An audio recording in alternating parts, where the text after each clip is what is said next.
আমার সামনে উপস্থিত ভবিষ্যৎ বাংলাদেশ, বাংলাদেশের সম্ভাবনাময় লাখো লাখো মুখ। ইয়েস, তোমরাই আগামী দিনের বাংলাদেশ, ফ্যাসিবাদ মুক্ত বাংলাদেশে তোমরাই প্রতিষ্ঠিত করবে নিজেদের অধিকার।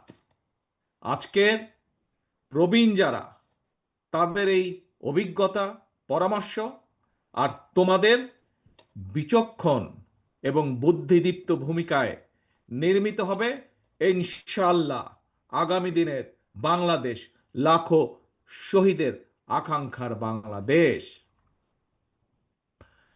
বাংলাদেশ জাতীয়তাবাদী ছাত্র দলের আজকের এই মহাসমাবেশের সম্মানিত সভাপতি রাকিব, উপস্থিত বাংলাদেশ জাতীয়তাবাদী দলের সম্মানিত মহাসচিব জনাব মির্জা ফখরুল ইসলাম আলমগীর, উপস্থিত জাতীয় নেতৃবৃন্দ, মঞ্চে উপস্থিত, আমার সামনে উপস্থিত সমাবেশে অংশগ্রহণকারী লাখো তরুণ সহকর্মীবৃন্দ, ভবিষ্যৎ বাংলাদেশের সদস্যবৃন্দ, আসসালামু আলাইকুম।